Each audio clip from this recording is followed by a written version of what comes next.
This is actually going to be my second coronavirus update today, partially because more information has come to light, and I did have some insight into China that I found on an interesting website or YouTube channel that I also wanted to share with you. So right now the numbers in Italy have gone up to 79. Apparently there are more deaths in Iran, currently 5 deaths, could be up to 6 deaths. Another 25 cases in South Korea, that's in the Gwangdong Deng area, and the same area we were talking about before. The Wuhan Hubei numbers are in, slightly higher than yesterday, but still under kind of 550 cases, but they're certainly up on yesterday. So I did see a tweet from BNP Paribas that said the effect on the Chinese economy for the first quarter, Jan, Feb, March, could be minus 5% in terms of GDP. I felt that was a little bit extreme, but if that's anywhere near true, you can see that the panic within the Communist Party is to get everything back on track now, because the biggest threat to their hegemony is to lose control of the economy. People start losing money, going out of business. Anything like that is a threat to their control, their dynastic control of China, and they wouldn't want that. So I can see that they're very eager to paper over the cracks and to conceal this, get people back to work, and get the economy on track. If BNP are even half right about this minus 5%, which, as I say, sounds at the higher end of extreme, you just imagine the knock-on effect on the world economy. It could be devastating. I'm wondering in the UK, remember in the earlier broadcast I did today, I talked about only 4 states in America having testing kits and a shortage of testing kits. I kind of wonder, we were very quicker off in the mark in the UK to have a lot of testing kits. Excuse me for being suspicious, but did we really have all these testing kits? Could we have maybe run out now? Because I'm looking at a lot of countries on the list, like from Macau to the Philippines, and in Europe, UK, Germany, France. The numbers haven't changed at all in the last few weeks. Now, we've seen everything really explode in Italy. Although it's a good thing if it's not taking off in the UK, I just feel it's a false sense of security. I don't think that is possibly correct. I just question those numbers. I'm also wondering what reared its head again in the news. It was the Meghan and Harry story. I wonder if the government are not using that as a bit of a dead cat scenario, like they say in politics, like, look over there, don't look at the numbers going up in Italy. Let's all get you talking about Meghan and Harry, because it's such a subject people like to get incensed about.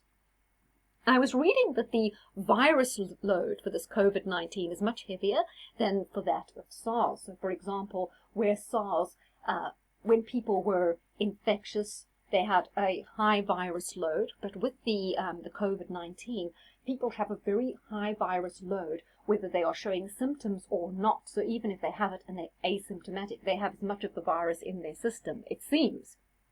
So in terms of the American quarantine, there was a story that Costa Mesa, which I believe is in California, where people are being held, they're talking about 70 people being transferred from Costa Mesa, but the US is only supposed to have 28 cases. I think about half of those are from the ship. So where are they getting this 70 people? I note also that it's calmed down a lot in Hong Kong. Now, I was watching a very interesting YouTube channel. It's called LAOY86. I think why it's called LA is because they're in a LA, and then the OY, which is like OWHY, and then the 86 is like, oh my God, why are we in LA, right? But the particular one I watched is an American guy and a South African guy who've spent up to 14 years living and working in China. The American guy in Guangdong, the South African guy in Shenzhen. I don't think they always broadcast together, but they had something going on with motorbikes over there and also doing documentary making. And they have a very interesting perspective on the sort of things that go on in China. They say that the Chinese government, as indicated when they were building this hotel, like to give the impression that because they have a centrally controlled economy, they can do things really quickly. And they said that while that's true, they do things very quickly, but not very well, because there's no oversight. There's no one allowed to report on problems. So when you saw them build this hospital in mega quick time, it's already falling apart, which they said is really not surprising. They said they basically don't get the nuts and bolts right, but they like to do a spectacle. So everything, it's got to be, look over here, we've got, whether it's fireworks, everything's grand, the facade is great. You could compare it and say China's very much a shop window, where everything in the shop window looks wonderful, and they put all their best wares in the shop window, but behind, in the back, everything's sort of broken, ramshackle, and falling apart. And they say that's very much how the communist regime worked, because they're very keen on saving face. It's a big part of their culture to save face. So you can see why they would want to show the world how they've got a grip of this, just as they want to show the world their best side when they do the Olympics in 2008, where all the homeless people kind of sent backpacking to the villages they came from, or just kind of shooed away, or they built up walls so foreigners couldn't see them. So the people who come as tourists to Japan would generally, or to China at least, would generally see this wonderful facade and think everything's hunky-dory. And they said it's only when you've been living there. And they said the facade is quite thick, even if you've been living there for a few years. You still get the feeling of, oh, wait, I heard all these rumors, it's not that bad at all. And then they said after you sort of get into your fourth and fifth year, you begin to see, wait a minute, all those horror stories I heard are right. What they're also talking about is how in China they say a lot of foreigners who go and live there, or a lot of the elites in China, are doing really well financially. They get paid a lot of money, they can buy all the mod cons, they can live in luxury, they can go out every night, they can drink a lot of beer, they can have a really good life. And because of that, they're prepared to kind of ignore things like the no freedom of speech, all the controls. They said that it's very easy for people not to look at those things because life in general is good. But they said whether you Chinese or whether you're a foreigner living there, there's a time when that all catches up to you. And they said one day, just when you think your life is perfect, politics hits. And for no reason, you may suddenly find yourself without a job, without a visa. You might have just trodden a toe over the line, and this time they're going to come down hard on you. Suddenly your car's being repossessed.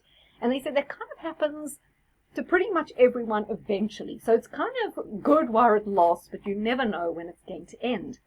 It made me think of the kind of totalitarian tiptoe that we were having in the EU, where you found people also being bribed with things like, well, you can travel easily, you can go to university in other countries, all this trade, you'll do well with your business, but just forget about democracy, because, voting's not going to really count anymore, and we're going to have all these unelected people running your lives and doing regulation, but don't worry, because in the short run you're going to do really well, and there's all this lovely travel. So it just shows how easy it is to get people to forget their democratic fundamental rights just because in the short term they're doing well. And they suggested that that's kind of how it is in China. So they were also talking about how we've seen these videos in China of people being welded into their apartment blocks or people collapsing in the street. And they said, you must remember, nothing gets out of China without the government knowing about it. So if you are seeing those images, it means for one reason or for another, the Chinese Communist government doesn't mind you seeing them, and you should view them through that prism. They were also talking about how a lot of Chinese people are not obeying the quarantine, and they said Chinese people in general are very rebellious. There are all these laws, but most people do not pay any attention to them. And that's because, connectivity, if you know the right people, you can get around the laws. Or it's because most people think if they've got their wits about them, they're a bit daring, they're a bit cunning, they're going to get away with it anyway. Whole thing runs off bribery. So they said Chinese people generally are very rebellious. They're rule breakers. They were also talking about where they'd lived in Guangzhou, and how they're all these kind of stripper bars or hostess clubs. It's really prostitution, which is expressly forbidden. It's totally against the law, but as long as you've kind of paid your protection money or given the police a bribe, when the raids come, your place just won't get raided. So it made me think of the mafia, it's like a mafia state. And that's what they said. They said there are tons of laws, there are tons of regulations, but no one's really obeying them anyway.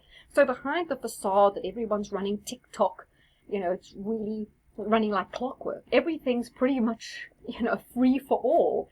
This was their kind of, perspective on it. So they said, the one guy said he'd arrived there, the South African guy, in 2008, and he said things got markedly worse after that, and especially with Xi. He said, living year in, year out there, it was absolutely noticeable that the level of control, the supervision, the social score, everything was getting much, much worse, and it was totally becoming intolerable. They've said that, they've always had a kind of dynasty mentality in China, so having a dictator fits in with that. And they're also saying that, China copied everything from the old Soviet Union, when it was called the CCCP.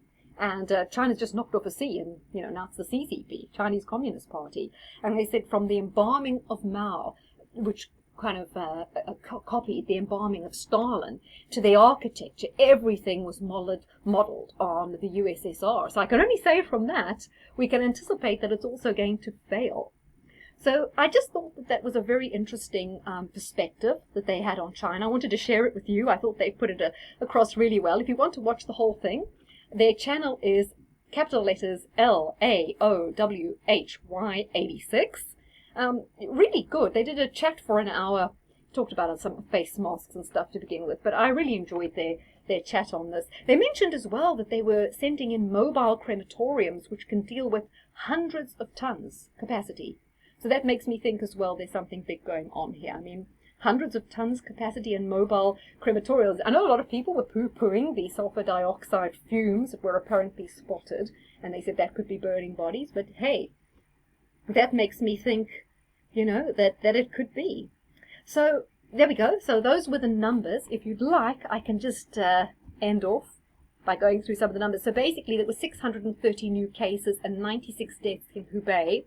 14 new cases in Italy, taking it to 79. One of those was in Milan. Oh yes, Serie A matches in Lombardy and Veneta, which covers the region sort of running from Venice to Milan, have been cancelled tomorrow ahead of this outbreak. More cases coming in Japan as well, and those new deaths in Iran. So this continues to unfold, and I believe the World Health Organization are going to declare it a pandemic on Monday. I mean, for what it's worth. We'll see how that goes. Thank you for listening, and I've got something very interesting coming on electric cars as well. I don't know if it'll be tonight though. Happy Saturday, guys.